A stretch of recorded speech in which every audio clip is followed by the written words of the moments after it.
بسم اللہ الرحمن الرحیم الحمد للہ رب العالمین والصلاة والسلام علی سید الانبیاء والمرسلین محمد وعلی آلہ واصحابہ اجمعین اما بعد فاعوذ باللہ من الشیطان الرجیم بسم اللہ الرحمن الرحیم یا ایہا الذین آمنوا ادخلوا فی السلم کافہ ولا تتبعوا خطوات الشیطان انہ لکم عدو مبین۔ صدق اللہ العظیم۔ آپ حضرات کو معلوم ہے کہ ہم نے پچھلے سیشن میں یہ جاننے کی کوشش کی کہ محبت کا مطلب کیا ہے، محبت کے کیا کیا معنی ہو سکتے ہیں، اور ہم ان کو اللہ سے تعلق کے ساتھ جب جوڑتے ہیں تو ہم سے کیا کیا تقاضا ہو سکتا ہے، ہم اللہ کی محبت میں کیا کر سکتے ہیں اور کیا کرنا چاہیے۔ نیز ہم نے اسی سیشن میں یہ بھی جانا کہ محبت کے اسٹیجز، محبت کے لیئرز، محبت کے مراتب اور درجات کیا ہیں۔ ہم نے وہاں جاننے کی کوشش کی کہ محبت کس درجے میں کیا تقاضا کرتی ہے، کس درجے میں پہنچنے کے بعد آدمی کیا کیا اپنے محبوب کے لیے کرتا ہے۔ وہی ہم نے یہ جانا کہ محبت کا آخری مرحلہ یہ ہوتا ہے کہ انسان اپنے محبوب کے لیے خود کو حوالے کر دیتا ہے، محبوب کا جو تقاضا ہے وہ کرنا ہے، جو اس نے کہہ دیا وہ حرف آخر ہے۔ ہم نے اگر اللہ سے محبت کی ہے تو اللہ کا جو حکم ہے وہی میری مرضی ہے، یہ محبت اصل میں عبادت ہے۔ ابھی غور یہ کرنا ہے کہ اس درجے کی محبت ہماری صرف اللہ سے کیوں ہونی چاہیے۔ ہمارے والدین کے ہمارے اوپر بے پناہ احسانات ہیں، ہمارے کچھ دوست ہوتے ہیں جن کے ساتھ میں ہمارا تعلق ہے، ہم ان کے لیے سب کچھ کرنا چاہتے ہیں، تو یہ محبت ان دوستوں کے لیے کیوں نہیں، اللہ ہی سے اس درجے میں محبت، اللہ ہی کی ایسی محبت کہ وہ عبادت بن جائے کیوں ہونی چاہیے۔ کیا صرف اس وجہ سے کہ اللہ ہمیں پیدا کرنے والا ہے، حالانکہ یہ وجہ بہت بڑی وجہ ہے، لیکن کیا صرف یہی ایک وجہ ہے، یا صرف اس وجہ سے کہ اللہ ہمیں روزی دیتا ہے، یا اس وجہ سے کہ اگر ہم اس کو خوش کرنے کی کوشش نہیں کریں گے، اس کی اطاعت نہیں کریں گے، اس کی مرضی پر نہیں چلیں گے، اس کے سامنے سجدہ نہیں کریں گے تو وہ ہمیں نقصان پہنچا سکتا ہے، ہمیں سزا دے گا۔ اس وجہ سے ہم اللہ سے محبت کریں، اس وجہ سے ہم اپنی عبادت کو محبت کا حق ادا کرنے کے لائق بنائیں۔ ہم اسی سوال کا جواب آج کے سیشن میں تلاش کریں گے اور سمجھیں گے کہ ہماری اصل محبت کا حقدار صرف اور صرف اللہ کی ذات ہے۔ ہمیں سمجھنا چاہیے کہ اللہ سے محبت اس لیے ضروری ہے کہ ہماری محبت کا اصل حقدار وہ ہے، اللہ کی ذات وہ ذات ہے جو اصل میں محبت کرنے کے لائق ہے۔ اور کیوں محبت کرنے کے لائق ہے، اس پر غور کریں تو سمجھ میں آئے گا کہ اللہ کی ذات وہ ذات ہے جو ہمارے اوپر پورا کنٹرول رکھتی ہے، ہر قدم پر ہم اس کے محتاج ہیں، زندگی سے لے کر موت تک، صحت سے لے کر کاروبار تک، اولاد سے لے کر زندگی کے راحت و سکون تک، ہر چیز میں ہر قدم پر ہمیں اللہ کی ضرورت ہے، اور اللہ کو ہماری کسی بھی مرحلے میں کوئی ضرورت نہیں ہے۔ چنانچہ آپ اپنے حالات پر غور کریں، آپ دیکھیں کہ ایک شخص کسی کام کا ارادہ کرتا ہے، وہ کام کرنا چاہتا ہے، اس کام کے اسباب اس کے پاس میں موجود ہے، وہ کام کرنے کا موقع بہت اچھا ہے، جس کام کو وہ کرنا چاہ رہا ہے اس کے لیے اس کی صحت اس کا ساتھ دیتی ہے، لیکن اس کے باوجود عین وقت پر آ کر اس کام کو نہیں کر پاتا ہے، یعنی اس کا ارادہ ٹوٹ جاتا ہے۔ چنانچہ حضرت علی رضی اللہ عنہ کی طرف ایک قول منسوب ہے جو اصل میں ان کا ہے کہ نہیں، یہ ایک دوسری بات ہے۔ حضرت سفیان ثوری کے حوالے سے یہ الفاظ مجھے ملے ہیں، لیکن حضرت علی رضی اللہ عنہ کے حوالے سے بعض مواقع پر اس کو نقل کیا جاتا ہے کہ ان سے جب پوچھا گیا کہ آپ نے اپنے رب کو کیسے پہچانا تو انہوں نے فرمایا عرفت ربی بفسخ العزائم، کہ جب میں کسی کام کا پورا ارادہ کرتا ہوں، مضبوط ارادہ ہوتا ہے لیکن کر نہیں پاتا ہوں، تو میں سمجھتا ہوں کہ میری زندگی کو اور میرے ارادوں کو کنٹرول اصل میں کوئی اور کر رہا ہے، اور جو کنٹرول کر رہا ہے وہی تو خدا ہے۔ اسی طرح ہم غور کریں تو ہم بہت سے کاموں کے لیے بہت سی تدبیریں اختیار کرتے ہیں، انتظامات کرتے ہیں، لیکن آخری مرحلے پر ہماری تدبیر ناکام ہوتی ہے اور ہمارا وہ کام رہ جاتا ہے۔ چنانچہ ہم دیکھتے ہیں کہ ایک شخص اپنی صحت کا پورا خیال کرتا ہے، کھانا صحیح کھاتا ہے، وقت پر کھاتا ہے، روٹین کے مطابق اپنی ورزش اور ایکسرسائز کرتا ہے اور اپنے روٹین کے مطابق چیک اپ کراتا رہتا ہے تاکہ چھوٹا موٹا کوئی ادھر ادھر ہو تو اس کو بھی کور کیا جا سکے۔ اس کے باوجود وہ کبھی بھی کسی بیماری کا شکار ہو جاتا ہے۔ مطلب آپ کی تدبیریں، آپ کے انتظامات ایک طرف ہے، اللہ کا نظام ایک طرف ہے جو حقیقت میں آپ کو کنٹرول کرتا ہے۔ اسی طرح جن ممالک کو ہم یہ سمجھتے ہیں کہ وہاں کی حکومتیں بڑی مضبوط ہے، وہاں کا سسٹم بہت پاورفل ہے، وہاں ہر چیز ایک انتظام کے تحت ہوتی ہے، ان ملکوں کے حالات پر آپ غور کریں، وہ بہت سے جرائم اور بہت سے کرائم اور گناہوں سے اپنے نوجوانوں کو بچانے کے لیے بہت سی تدبیریں اختیار کرتے ہیں، لیکن اس کے باوجود ان ملکوں کے اندر کرائم ریٹ، ان ملکوں کے اندر جرائم کی شرح دن بدن بڑھتی جاتی ہے۔ حکومت ان جرائم کو کم کرنے کی تدبیریں کرتی ہے اور حکومت کی پوری ایک مشینری اس کام میں حکومت کی مدد کرتی ہے۔ اس کے علاوہ آزاد ادارے اور مختلف رفاہی تنظیمیں حکومت کا ساتھ دیتی ہیں۔ ان سب کی کوششوں کے باوجود کرائم بڑھ رہا ہے، گھٹ نہیں رہا ہے۔ جبکہ آپ اب سے پہلے ان حالات کو دیکھیں جب بعض ممالک کے اندر اسلامی نظام قائم رہا، جب ان ملکوں نے اللہ کے بتائے ہوئے قانون کو اپنایا اور ان جرائم پر وہ سزائیں نافذ کی جو اللہ نے فرمائی تھی، نتیجہ کیا تھا؟ یا تو وہاں پر جرائم تھے ہی نہیں، یا تو کرائم ریٹ بالکل زیرو تھا، یا پھر زیرو کے آس پاس تھا۔ وجہ انسان کو کنٹرول کیسے کرنا ہے، انسان کو ایک اچھی زندگی میں کیسے ڈھالنا ہے، اس کی تدبیر کیا ہونی چاہیے۔ میں اور آپ اپنی طرف سے تدبیریں کریں گے، ہماری تدبیروں کی کامیابی کی گارنٹی نہیں ہے، لیکن اللہ جو انتظام بتاتا ہے وہ انتظام حقیقت میں ہمیں کنٹرول کرتا ہے۔ تو ہمارا ارادہ ہمارے قبضے میں نہیں ہوتا، ہماری تدبیریں ہمارا ساتھ تبھی دیتی ہیں جب اللہ چاہتا ہے، ورنہ وہ تدبیریں ناکام ہو جاتی ہیں۔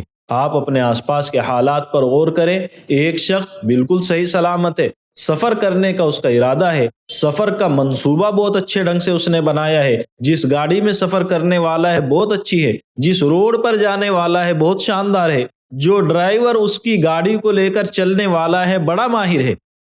اس کے باوجود کبھی کبھی ہم دیکھتے ہیں کہ وہ گاڑیاں حادثے کا شکار ہو جاتی ہیں۔ کبھی ہم دیکھتے ہیں سفر کا ارادہ بالکل مکمل ہے، چلنے والا ہے، لیکن ایک تقاضا بہت بڑا سامنے آ گیا ہے جس کی وجہ سے اس کو سفر کو کینسل کرنا پڑتا ہے، جبکہ وہ آدمی سمجھتا ہے کہ میرے ارادے کو کوئی نہیں توڑ سکتا ہے، میرے منصوبے کو ناکام نہیں بنا سکتا ہے۔ وہی شخص کبھی دیکھتا ہے کہ آج مجھے یہ کام نہیں کرنا ہے، آج مجھے ریسٹ کرنا ہے، لیکن اچانک کبھی طبیعت کا تقاضا، کبھی باہر کا کوئی تقاضا ایسے سامنے آتا ہے کہ اس کو وہ سفر شروع کرنا پڑتا ہے جس سفر کا وہ ارادہ نہیں رکھتا، اور سفر کے اینڈ میں، سفر کے اختتام پر کبھی اس کے ساتھ خوشی اس کو ملتی ہے اور کبھی بہت بڑے غم کا وہ شکار ہوتا ہے۔ مطلب آپ جو کام کرنے جا رہے ہیں اس کام کے لیے حالات کیسے ہوں گے یہ آپ کنٹرول نہیں کرتے ہیں، آپ کے آس پاس کے حالات کو بھی کوئی اور ذات ہے جو کنٹرول کر رہی ہے، اسی ذات کو ہم کہتے ہیں کہ وہ ہمارا خدا ہے۔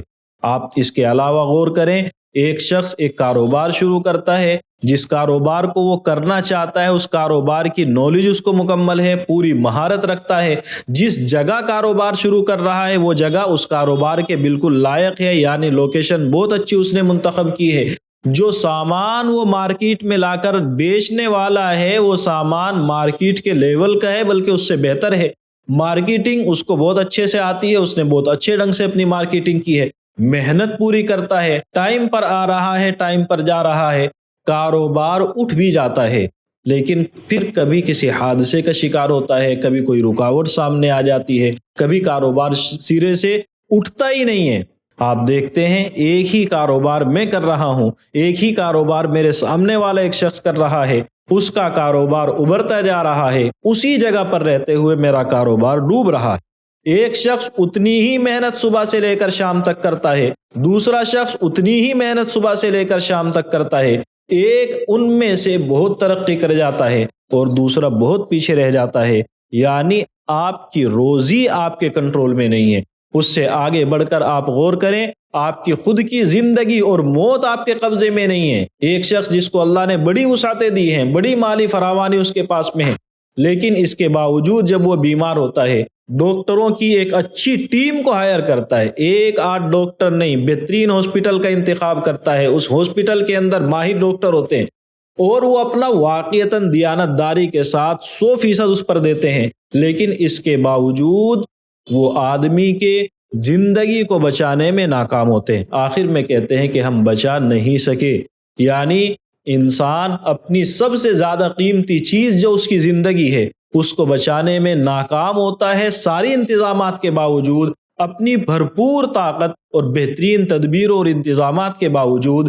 یعنی آپ کی زندگی آپ کے قبضے میں نہیں ہے۔ ان حالات کو آپ دیکھیں، اس کے علاوہ غور کریں، بارش ہمارے قبضے میں نہیں ہے۔ بارش کا مطلب بارش ہوگی، پیداوار اچھی ہوگی، ملک کے اندر امن اور شانتی رہے گی، پانی موقع پر ملتا رہے گا۔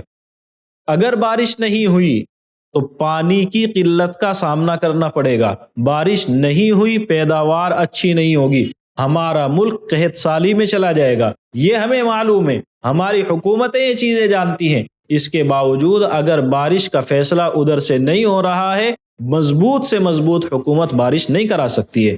اور اگر بارش برسنی شروع ہو گئی اور سیلاب کی شکل بن گئی، کوئی حکومت اس بارش کو نہیں روک سکتی ہے۔ یعنی زمین کا انوائرمنٹ جس حکومت کے قبضے میں ہے، جس حکومت کی ذمہ داری ہے، وہ حکومت اس کو باقی رکھنے میں ناکام ہے۔ حکومت ناکام ہے، انفرادی ذاتی طور پر کوئی ایک آدھ شخص ناکام ہو جائے تو چلتا ہے، لیکن اتنی بڑی سطح پر اتنی بڑی ناکامیابی یہ بتاتی ہے کہ ہماری بارش ہمارے قبضے میں نہیں ہے، ہماری زندگی ہمارے قبضے میں نہیں ہے، ہماری صحت اور تندرستی ہمارے قبضے میں نہیں ہے، ہمارا ارادہ ہمارے قبضے میں نہیں ہے، ہماری تدبیریں بسا اوقات ناکام ہو جاتی ہیں، تو ہماری زندگی کے ہر مرحلے میں کنٹرول کوئی اور کرتا ہے۔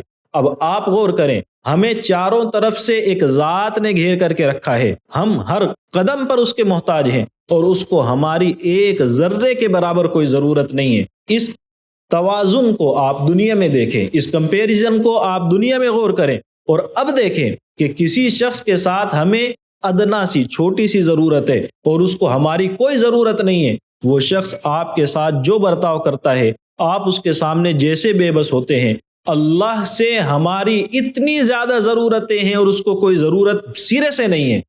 کیا اللہ کا تعلق اس دنیاوی شخص کی طریقے سے ہوتا ہے کہ وہ ہمیں ہمارے حال پر چھوڑ دے، بے بسی کے عالم میں چھوڑ دے؟ ہونا تو یہی چاہیے۔ ہمارا ذوق کچھ اسی طرح کا ہے، ہم نے اپنے آس پاس کے حالات ایسے ہی کچھ دیکھے ہیں، لیکن اس کے باوجود ہم کچھ چیزوں پر غور کرتے ہیں تو ہمیں سمجھ میں آئے گا کہ وہ اللہ ہم سے کتنی محبت کرتا ہے۔ یعنی اللہ ہم سے جو عبادت چاہتا ہے، اللہ ہم سے جو یہ چاہتا ہے کہ ہم اس کے قریب آئیں، اس میں اللہ کا کوئی مفاد نہیں ہے، اللہ کا کوئی ذاتی فائدہ نہیں ہے، فائدہ ہمارا ہے۔ اس پر عمل کریں گے صحت ہماری بنے گی، اس پر عمل کریں گے سکون ہمیں ملے گا، اس پر عمل کریں گے زندگی کی جو اگلی سیڑھیاں ہیں ہمارے لیے وہ آسان ہوگی، ہمارے لیے آسان ہوگی۔ اللہ کی نہ خدائی پر کوئی فرق پڑتا ہے، نہ اس کا کوئی مفاد ہم سے وابستہ ہے، اس کے باوجود اللہ ہم سے محبت کرتا ہے۔ چنانچہ آپ چند چیزوں کے اندر غور کریں تو آپ کو سمجھ میں آئے گا کہ اللہ ہم سے کتنی محبت کرتا ہے۔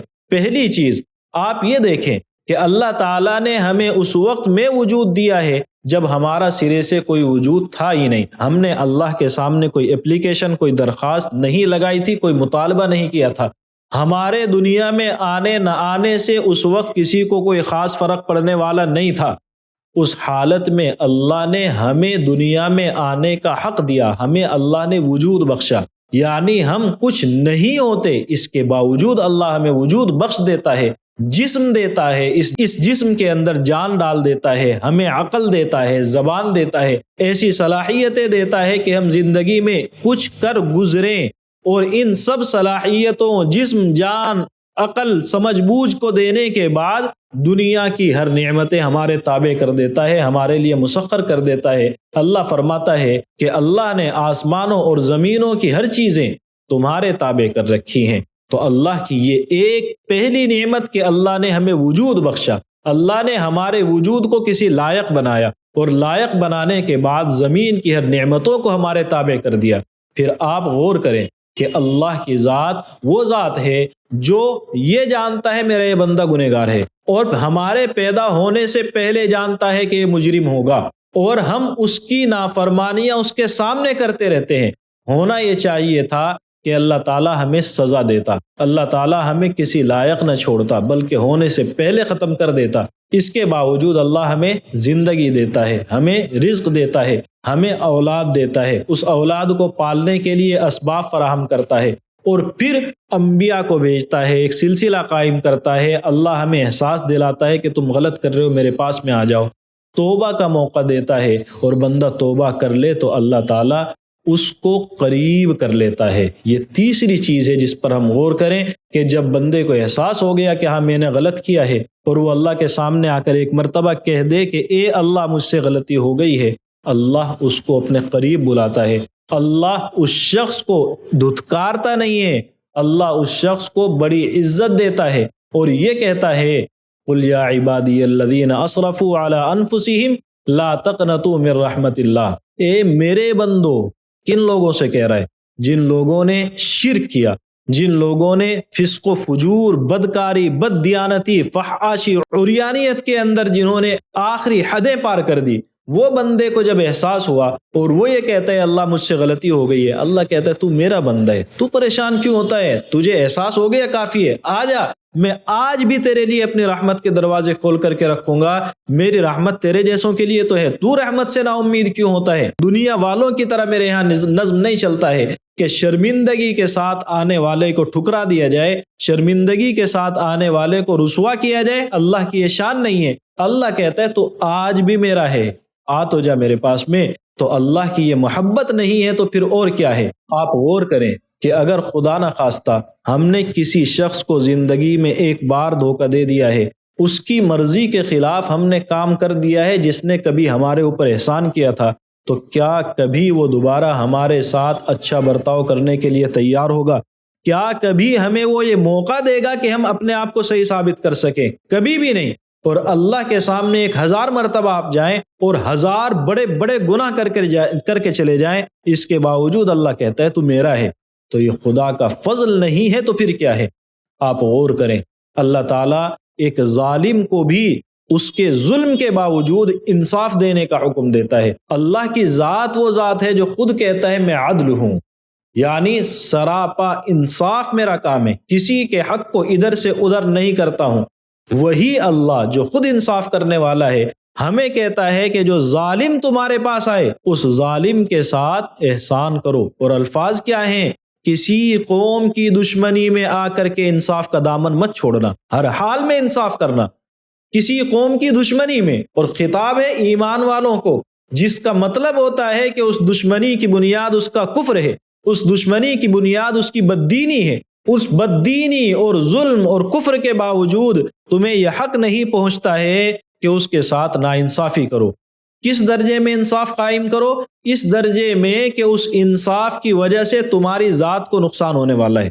بظاہر تمہیں لگ رہا ہے کہ میں نے حق اگر یہاں پر بول دیا تو نقصان میرا ہے، تمہارے والدین کے خلاف یہ بات جا رہی ہے، تمہارے رشتہ داروں کے خلاف یہ بات جا رہی ہے، ہر حال میں اللہ کہتا ہے انصاف قائم کرو، کبھی بھی انصاف کا دامن مت چھوڑو۔ تو وہ اللہ جو ظالم کے ساتھ کہہ رہا ہے کہ تم انصاف قائم کرو، اور خود یہ وعدہ کر رہا ہے کہ میں کسی پر ظلم نہیں کروں گا، کسی کا مطلب کافر پر، ظالم پر، مشرک پر، بددین پر، ان سب لوگوں پر بھی اللہ اتنا ان کے ساتھ میں برتاؤ کرے گا جتنا ان کا جرم ہے۔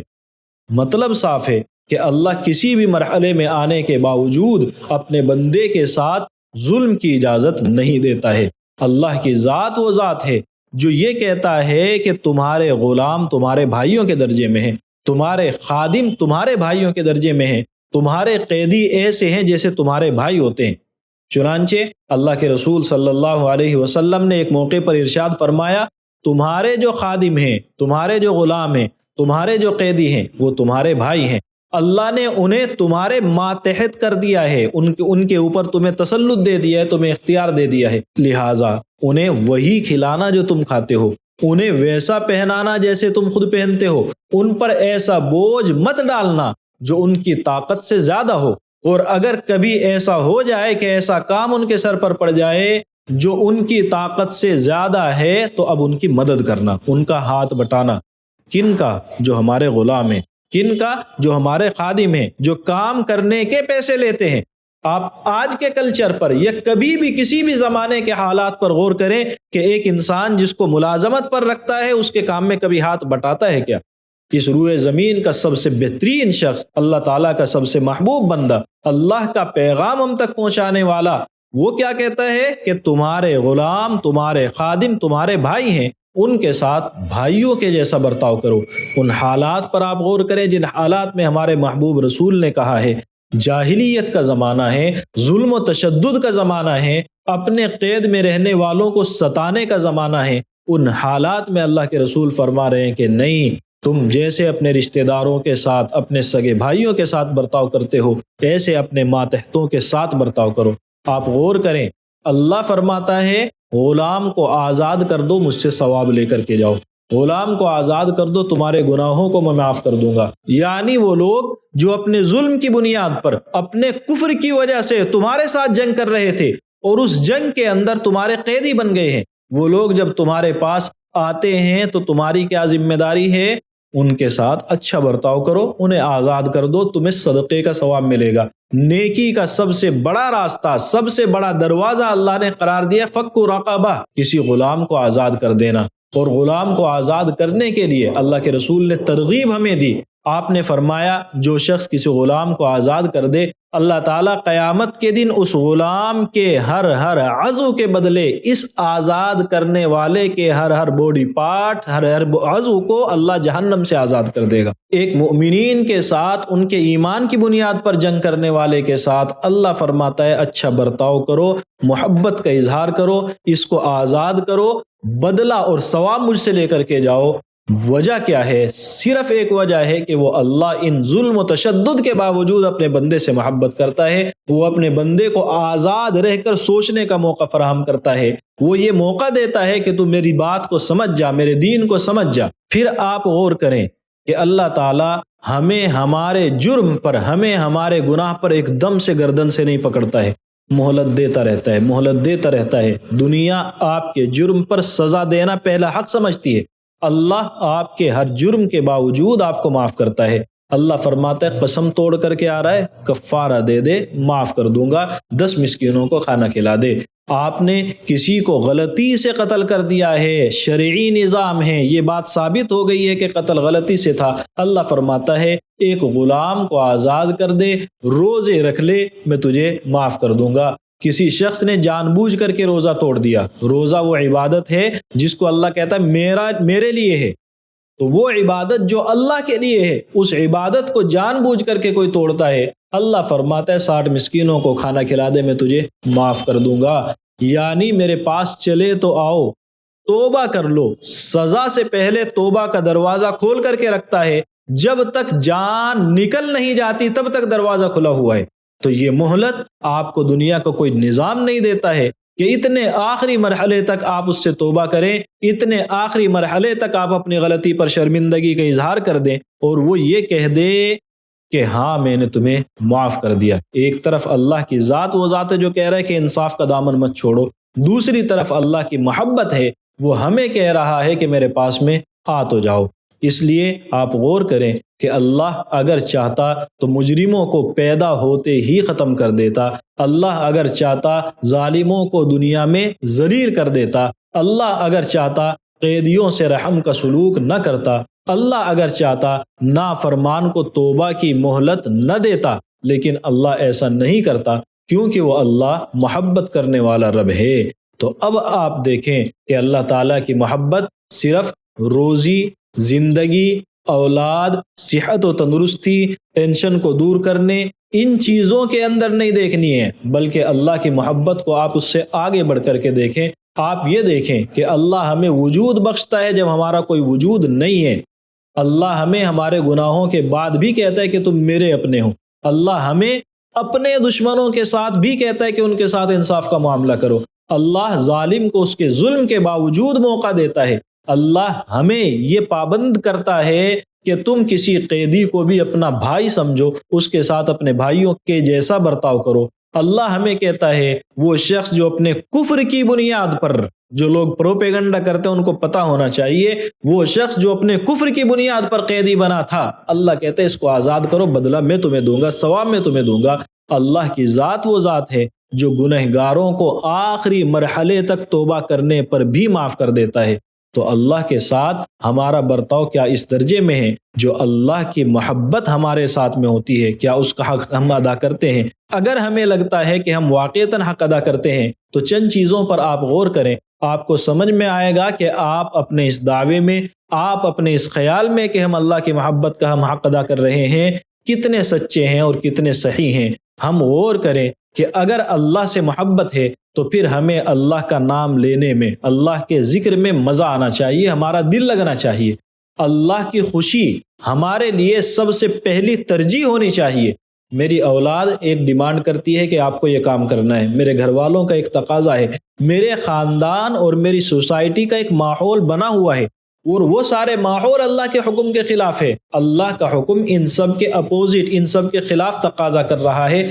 اب غور کریں، آپ اولاد کی خوشی کے لیے اللہ کو ناراض کرنے پر تیار ہیں، یا والدین کی خوشی کے لیے اللہ کے حکم کو ٹھکرا رہے ہیں، یا اپنے کلچر اور سوسائٹی کے لیے آپ اللہ کے حکم کو ٹھکرا رہے ہیں؟ اگر آپ اللہ کے حکم کو پیچھے رکھتے ہیں اور ان سب کے تقاضوں اور ڈیمانڈ کو آپ آگے رکھ رہے ہیں تو آپ کو یہ کہنے کا حق نہیں ہے کہ میں اللہ تعالیٰ سے سچی محبت کرتا ہوں۔ سچی محبت اپنے محبوب کو خوش کرنے میں ہمیشہ آدمی پہل کرے تب ظاہر ہوتی ہے۔ اگر ہمیں اللہ کی عبادت بوجھ لگنے لگ جائے تو پھر سمجھ جائیں کہ ہم محبت کے سچے دعوے دار نہیں ہیں۔ اگر اللہ کی عبادت میں لذت آنے لگے تو پھر ہم کہہ سکتے ہیں کہ ہم واقعتاً اللہ تعالیٰ سے محبت کرتے ہیں۔ اگر ہم واقعتاً اللہ سے محبت کرتے ہیں تو وہ محبت ہماری نمازوں میں، ہمارے ذکر و اذکار میں، ہمارے آنسوؤں میں اور ہمارے اللہ کی اطاعت اور فرما برداری میں ظاہر ہونی چاہیے۔ تو ہمیں سمجھنے کی چیز یہ ہے کہ محبت کا آخری مستحق اور صحیح وہ ذات جس کے ساتھ میں محبت ہو صرف اللہ کی ذات ہے، کیونکہ ہماری بے بسی میں وہ ہم سے تعلق رکھتا ہے۔ ہمارے سے کوئی ضرورت وابستہ نہ ہونے کے باوجود وہ ہمیں اہمیت دیتا ہے، ہمیں وجود دیتا ہے، روزی دیتا ہے، زندگی دیتا ہے، پالتا ہے، اور ہمارے ساتھ بے پناہ جرائم کے باوجود محبت کا معاملہ کر رہا ہے۔ ہر قدم پر ہم اس کی نافرمانی کرتے وہ پھر بھی کہتے ہیں تم میرے بندے ہو۔ یہ شان جس ذات کی ہو، محبت اس کے ساتھ میں حقیقت میں ہونی چاہیے، خلوص کے ساتھ میں ہونی چاہیے۔ اللہ تعالیٰ مجھے بھی اور آپ کو بھی یہ باتیں سمجھنے کی اور ان پر عمل کرنے کی توفیق عطا فرمائے۔ وآخر دعوانا ان الحمد للہ رب العالمین۔